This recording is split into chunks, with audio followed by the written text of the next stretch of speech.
हाय दोस्तों, आप लोग कैसे हो। एसएन टेक प्लेस में आपका स्वागत है। आज हम बात करेंगे ट्रांजिस्टर के बारे में। ट्रांजिस्टर का आविष्कार 23 दिसंबर 1947 को बेल लेबोरेटरीज अमेरिका में 3 वैज्ञानिकों ने किया था, जिनका नाम जॉन बार्डीन, वाल्टर ब्रेटेन तथा विलियम शॉकले था।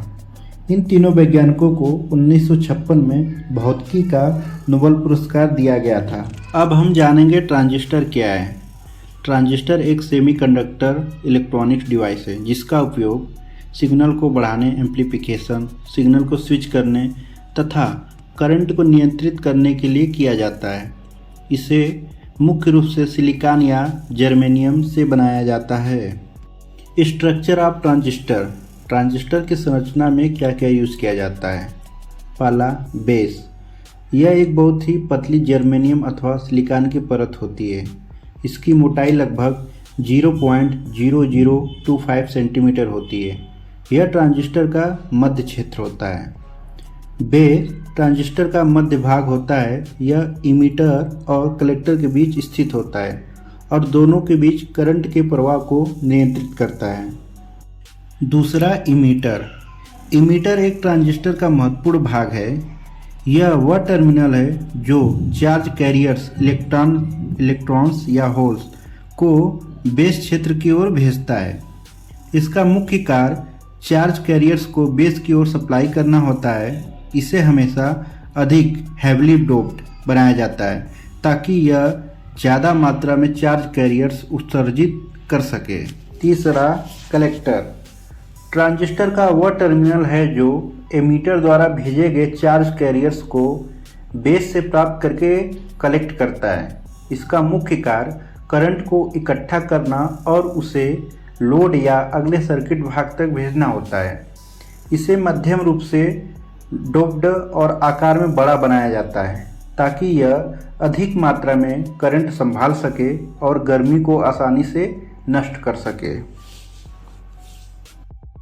और अब आइए देखते हैं टाइप ऑफ ट्रांजिस्टर। ट्रांजिस्टर कितने प्रकार का होता है। ट्रांजिस्टर मुख्यतः 2 प्रकार के होते हैं। पहला, बाइपोलर जंक्शन ट्रांजिस्टर। दूसरा, MOSFET, metal oxide field effect transistor. अब बाइपोलर जंक्शन ट्रांजिस्टर में भी 2 टाइप होते हैं। पहला एनपीएन ट्रांजिस्टर तथा दूसरा पीएनपी ट्रांजिस्टर। एनपीएन ट्रांजिस्टर में मेजॉरिटी कैरियर्स इलेक्ट्रॉन्स होते हैं तथा करंट की दिशा एमीटर टू बेस तथा कलेक्टर की तरफ होती है और इसमें अधिक करंट क्षमता होती है। जैसा कि आप एनपीएन ट्रांजिस्टर के इमेज में देख पा रहे हैं, इसमें करंट एमीटर से बेस की तरफ बाहर निकल रही है। दूसरा, पीएनपी ट्रांजिस्टर। इसमें मेजॉरिटी कैरियर्स होल्स होते हैं तथा करंट की दिशा कलेक्टर से बेस तथा बेस से एमीटर की तरफ होती है। जैसा कि आप पीएनपी ट्रांजिस्टर के इमेज में देख पा रहे हैं, इसमें करंट की दिशा एमीटर से बेस की तरफ होती है, यानी पीएनपी यानी करंट प्रवेश करती है। आइए हम पीएनपी ट्रांजिस्टर का वर्किंग प्रिंसिपल समझते हैं। जैसा कि हम जानते हैं कि पीएनपी ट्रांजिस्टर का सिंबल इस तरह होता है।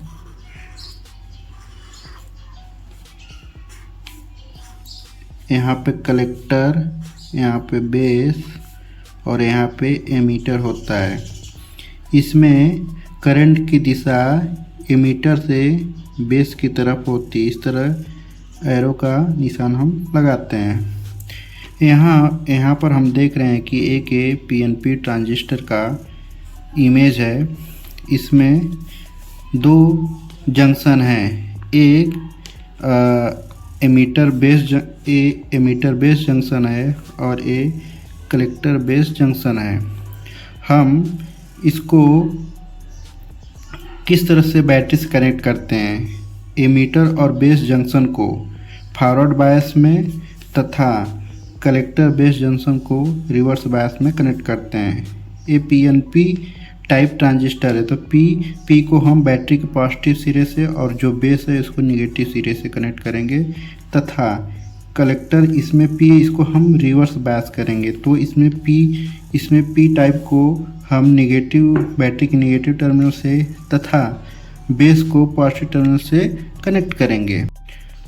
Emitter base junction forward bias होने के कारण पी टाइप से होल निकलकर एन चैनल में आ जाते हैं तथा collector base junction reverse bias होने के कारण यहाँ से कोई भी होल निकलकर बाहर नहीं आ पाता है।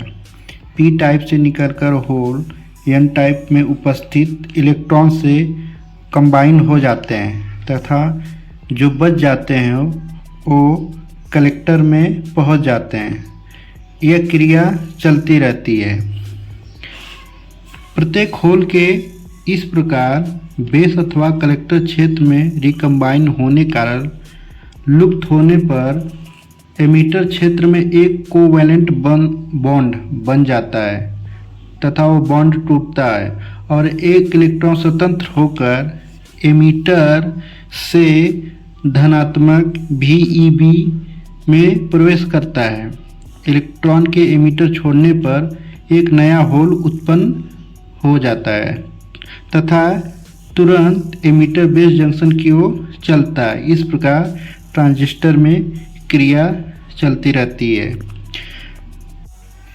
PNP ट्रांजिस्टर में चालन हमेशा पी टाइप यानी होल के कारण होता है तथा कलेक्टर धारा हमेशा एमिटर धारा से कम होती है। अब आइए हम देखते हैं NPN ट्रांजिस्टर का वर्किंग प्रिंसिपल। जैसा कि हम जानते हैं NPN ट्रांजिस्टर का सिंबल इस तरह से होता है। ये हो गया कलेक्टर, इधर हो गया बेस और इधर हो गया एमीटर। और इसमें एमीटर के करंट की दिशा बेस से एमीटर की तरफ होती है यानी बाहर की तरफ होती है।